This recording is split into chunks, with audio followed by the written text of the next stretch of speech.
الحمدللہ والصلاة والسلام علی رسول اللہ اما بعد اعوذ باللہ من الشیطان الرجیم بسم اللہ الرحمن الرحیم۔ معزز سامعین و حاضرین، سورہ یونس کی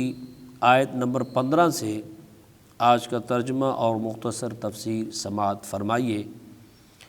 اس آیت میں قرآن مجید سے متعلق کفار کا ایک مطالبہ اور انہیں جواب دیا گیا ہے۔ فرمایا وَإِذَا تُتْلَىٰ عَلَيْهِمْ آيَاتُنَا بَيِّنَاتٍ قَالَ الَّذِينَ لَا يَرْجُونَ لِقَاءَنَا نَأْتِ بِقُرْآنٍ غَيْرِ هَٰذَا أَوْ بَدِّلْهُ، اور جب ان کے سامنے ہماری روشن آیات تلاوت کی جاتی تو ہم سے ملاقات کی امید نہ رکھنے والے کہتے ہیں کہ اس کے علاوہ کوئی اور قرآن لے آؤ یا کم از کم اسے تبدیل کر دو۔ قُلْ مَا يَكُونُ لِي أَنْ أُبَدِّلَهُ مِن تِلْقَاءِ نَفْسِي، آپ فرما دیں مجھے حق نہیں کہ میں اسے اپنی طرف سے بدل دوں۔ إِنْ أَتَّبِعُ إِلَّا مَا يُوحَىٰ إِلَيَّ، میں تو اسی کا تابع ہوں جو میری طرف وحی بھیجی جاتی ہے۔ إِنِّي أَخَافُ إِنْ عَصَيْتُ رَبِّي عَذَابَ يَوْمٍ عَظِيمٍ، اگر میں اپنے رب کی نافرمانی کروں تو مجھے بڑے دن کے عذاب کا ڈر ہے۔ یہاں پہ قرآن مجید کے متعلق جو کفار اور مشرکین کا نظریہ تھا اس کا رد کیا گیا ہے، اور کہا گیا ہے کہ جب روشن آیات تلاوت کی جاتی تو ہماری ملاقات سے جو ڈرتے تھے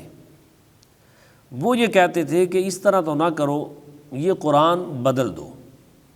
اس میں کچھ ایسا لے آؤ کہ جس میں ہمارے لیے بھی کچھ راستے نکلیں۔ یعنی کفار کا پہلے تو نظریہ یہ تھا کہ قرآن یہ محمد صلی اللہ علیہ وآلہ وسلم یہ ان کی اپنی ذہن کی اختراع ہے، یہ انہوں نے خود گھڑا ہوا ہے۔ تو اللہ پاک نے اس کا رد کیا ہے اور حضور صلی اللہ علیہ وآلہ وسلم کی زبان سے یہ کلمے نکلوائے کہ ما یکون لی ان ابدلہ من تلقاء نفسی، کہ مجھے حق نہیں ہے کہ میں تبدیل کروں اسے، اپنی طرف سے میں اسے تبدیل نہیں کر سکتا، میں تو اسی کا تابع ہوں کہ یہ قرآن تو اسی رب کی طرف سے آ رہا ہے جس کے طرف میں جانے کی تمہیں تلقین کر رہا ہوں کہ تم اسی کی طرف لوٹائے جاؤ گے۔ تو یہاں یہ بات اس چیز کا رد کیا گیا۔ اور دوسرا یہاں پہ ایک بات معلوم ہوتی ہے کہ حضور نبی کائنات صلی اللہ علیہ وآلہ وسلم کی زبان مبارک سے اللہ پاک نے یہ کلمے نکلوائے، انی اخاف ان عصیت ربی عذاب یوم عظیم، اگر میں اپنے رب کی نافرمانی کروں تو مجھے بڑے دن کے عذاب کا ڈر ہے۔ یہاں پہ ان لوگوں کو ڈر جانا چاہیے کہ جو اللہ کی کھلم کھلا نافرمانی کرنے کے بعد بھی ڈٹائی کے ساتھ کہتے ہیں کہ قیامت والے دن تو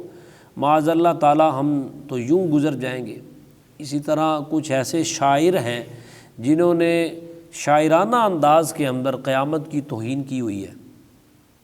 آپ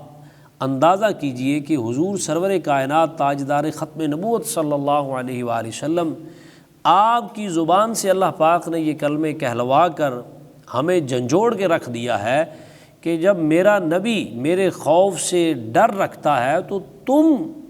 کس گنتی میں آتے ہو۔ اور پھر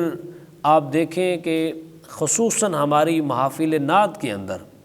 قیامت اور جنت کا جس انداز سے ذکر ہوتا ہے اور دوزخ کا کس انداز سے ذکر ہوتا ہے، جیڑی جنت دے تو مان کرے نہ تیری جنت مول نہ ورسوں، جس دوزخ دے تو ڈراوے دینا ہے تیری دوزخ مول نہ سڑسوں۔ اس طرح کی پھر اور ایک شاعر ہیں، میں نام نہیں لیتا، ان کا کلام ہے، ان کا کلام ایسا ہے کہ اس کے اشعار ہیں وہ میں پڑھ نہیں سکتا آپ کو، لیکن تھوڑا سا مفہوم میں آپ کو بتا دیتا ہوں کہ ان کا مفہوم یہ بنتا ہے کہ اللہ پاک جل شانہ کو میرا نبی جو ہے وہ باتیں لگائے گا، مصروف کر لے گا اور ہم پیچھے سے گزر جائیں گے۔ میں پیار دے سہڑے پاواں گا تسی بھی کولوں دی لنگ جایا جے، یعنی اس طرح کا کلام ہے کہ میں معاذ اللہ تعالیٰ اللہ پاک کو میں مصروف کر لوں گا، یعنی پنجابی میں کہتے ہیں دھیانے لا لاں گا، اور تسی بھی کولوں دی لنگ جائے، یعنی تم بھی پیچھے سے گزر جانا اور پھر جنت میں داخل ہو جانا، یعنی اللہ تعالیٰ سے چھپ کر۔ تو اس طرح کی جو واہیات اور لغویات جو ہیں وہ ہماری محافل کے اندر سنائی جاتی ہیں، اور عوام بھی بیچاری ہے وہ ان کے سامنے جو ہے بیٹھی ہوتی ہے، اور ہم بھی داد دیتے ہیں، واہ واہ کرتے ہیں۔ تو ہمیں اس چیز سے ڈر جانا چاہیے۔ قرآن مجید کی سورہ یونس کی آیت نمبر 15 کے اندر اللہ پاک نے یہ بات جو ہے وہ ارشاد فرمائی ہے کہ اللہ پاک نے فرمایا ہے انی اخاف ان عصیت ربی عذاب یوم عظیم، کہ نبی پاک کی زبان سے کہلوا کے کہ جب میرا نبی جو ہے وہ یہ کہہ رہا ہے کہ تم تو کم از کم خیال کرنا کہ تم تو مجھ سے خوف کرو، اور پھر اللہ کے نبی صلی اللہ علیہ وآلہ وسلم کی زبان سے صرف اللہ نے یہ کلمہ نہیں کہلوایا، حدیث شریف میں آتا ہے کہ حضور فرماتے ہیں کہ میں 100 مرتبہ اللہ کی بارگاہ میں روزانہ استغفار کرتا ہوں، یعنی مجھے خوف ہے، ڈر ہے۔ تو اللہ کے نبی ہمارے آقا و مولا، اور جن کے نام کے صدقے ہماری بخشش کا کچھ سامان ہوگا، تو ان کی زندگی میں خوف خدا کا یہ عالم، اور ہم تو ان کی امتی ہیں، ان کا کلمہ پڑھتے ہیں،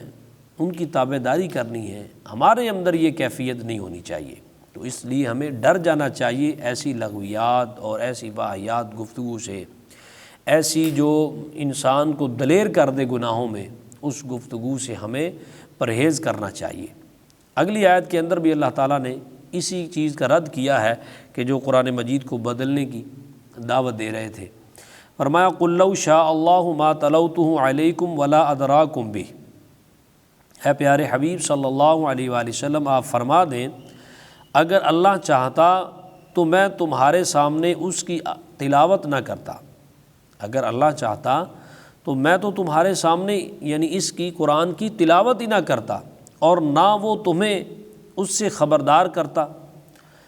تو فرمایا فقد لبثت فیکم عمرا من قبلہ افلا تعقلون، تو بے شک میں اس سے پہلے تم میں اپنی ایک عمر گزار چکا ہوں،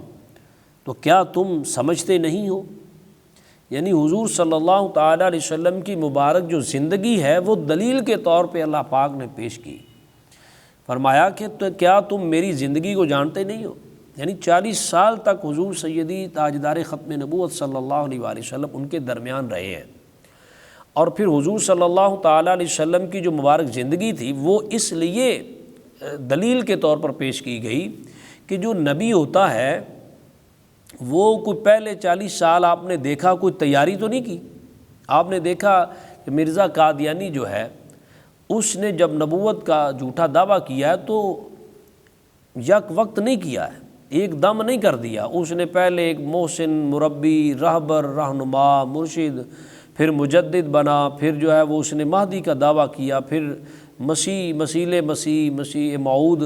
اس کے بعد پھر جو ہے اس نے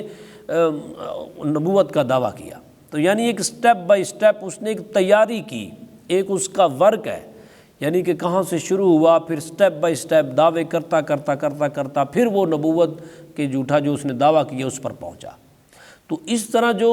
جھوٹے نبی ہوتے ہیں وہ اس طرح تیاری کرتے ہیں اپنی تربیت کے لیے یا سیکھنے سکھانے کے لیے، کچھ ایسے دعوے کرتے کرتے جو ہیں پھر پہنچتے ہیں۔ تو اللہ پاک نے فرمایا فقد لبثت فیکم عمرا من قبلہ، کہ میرا نبی دلیل کے طور پر تمہارے سامنے موجود ہے۔ 40 سالوں کے اندر تم نے کوئی ایسی چیز دیکھی ہے، یا اس نے کوئی ایسا دعویٰ کیا ہو، یا کوئی ایسا کلام کیا ہو، یا کوئی کسی ایسی جگہ پر کسی راہب کے پاس یا کسی کے پاس جا کر اس نے کوئی تربیت یا تعلیم حاصل کی ہو؟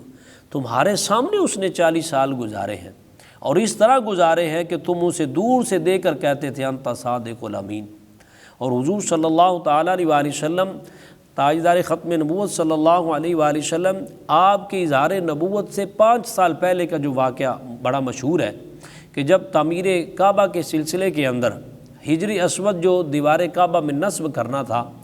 اس کے سلسلے میں جھگڑا ہو گیا کہ اب اس کو کون داخل کرے گا، کون سا خاندان اس کو جو ہے وہ داخل کرے گا، دیوار کے ساتھ لگائے گا حجر اسود کو۔ تو اب حجر اسود کے معاملے میں جب یہ جھگڑا بڑھا، فیصلہ نہیں ہو پا رہا تھا، تو یہ طے پایا کہ کل صبح جو آدمی سب سے پہلے حرم میں آئے گا، حرم کعبہ میں داخل ہوگا، تو وہ شخص جو ہے وہ فیصلہ کرے گا، یا وہ شخص اس قابل ہوگا کہ وہ خود داخل کرے یا لگائے دیوار کے ساتھ، یا وہ جسے کہے گا۔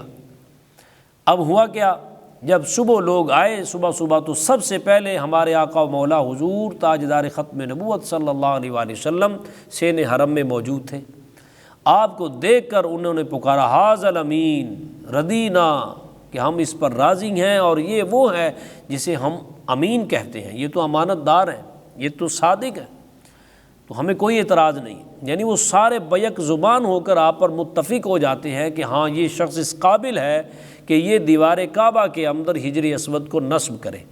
پھر حضور صلی اللہ علیہ وآلہ وسلم نے تمام جو قبائل تھے خاندان ان کو ملا کر پھر جو ہے وہ دیوار کعبہ کے اندر جو ہے نصب کیا۔ تو حضور صلی اللہ علیہ وآلہ وسلم اس واقعے کی طرف اور اس زندگی کی طرف اشارہ کر رہے تھے، اور اللہ پاک کروا رہا ہے کہ فقد لبثت فیکم عمرا من قبلہ افلا تعقلون، تم اس سے پہلے میرے نبی کو جانتے نہیں ہو کہ یہ تمہارے درمیان ہی تو رہا ہے اور اس کی زندگی تمہارے سامنے ہے، تو اس نے اپنی طرف سے کیسے کوئی بات گھڑ لی ہوگی؟ یہ اللہ کی طرف سے ہے قرآن، اس میں تبدیلی نہیں ہو سکتی۔ افلا تعقلون، کیا تم جانتے نہیں ہو؟ تو یہ تھا اللہ پاک جل شانہ کی طرف سے ان کا رد کہ قرآن مجید میں تبدیلی نہیں ہو سکتی، یہ اللہ کا کلام ہے۔ تو اس میں ایک اور بات میں ایڈ کرتا چلوں کہ ہمارے بھی معاشرے کے اندر کچھ ایسے لبرل قسم کے لوگ، اور خصوصاً جو ہماری جوڈیشری کے ایسے جج صاحبان ہیں جن سے پچھلے سالوں کے اندر ایسی باتیں نکلی تھیں کہ علماء سے انہوں نے اپیل کی تھی کہ مدارس کے جو علماء ہیں ان سے اپیل ہے کوئی سود کے لیے کوئی قرآن پاک کی آیات کوئی ایسی نکالیں یا ان میں رد و بدل کی کوئی شکل نکالیں تاکہ سود جس کو آپ حرام کہتے ہیں وہ حلال ہو سکے۔ تو یعنی کہ وہ سوچ جو کافرانہ سوچ اور مشرکانہ سوچ آج کلمہ پڑھنے والوں کے اندر بھی کسی حد تک موجود ہے۔ تو ان کو یہ جواب ہے اللہ پاک نے، یہ اللہ تعالیٰ کی طرف سے وحی ہے، اس میں تو اللہ پاک نے فرما دیا کہ میرے نبی کو بھی اختیار نہیں ہے۔ کیوں کہ فرما دیا کہ میں بھی اس وحی کا تابع ہوں جو اللہ کی طرف سے بھیجی جاتی ہے۔ ہاں میں دعا کر سکتا ہوں، اللہ تعالیٰ کچھ اور معاملات میں میری دعائیں قبول فرماتا ہے، میری حیا کرتا ہے، مجھ سے محبت کرتا ہے، لیکن قرآن مجید کے معاملات کے اندر ایسا نہیں ہے۔ اللہ تعالیٰ کی طرف سے جو وحی اور جو حکم آ گیا ہے اس پر ہمیں من و عن جو ہے عمل کرنا چاہیے، اور عمل کرنا ہی ہوگا، ورنہ ہم پھر کلمہ چھوڑ دیں نکل جائیں کسی اور طرف۔ تو اس لیے اللہ تعالیٰ سے دعا کریں اللہ تعالیٰ ہم سب کو قرآن مجید کا نور نصیب فرمائے، آمین بجاہ النبی الامین صلی اللہ علیہ وآلہ وسلم۔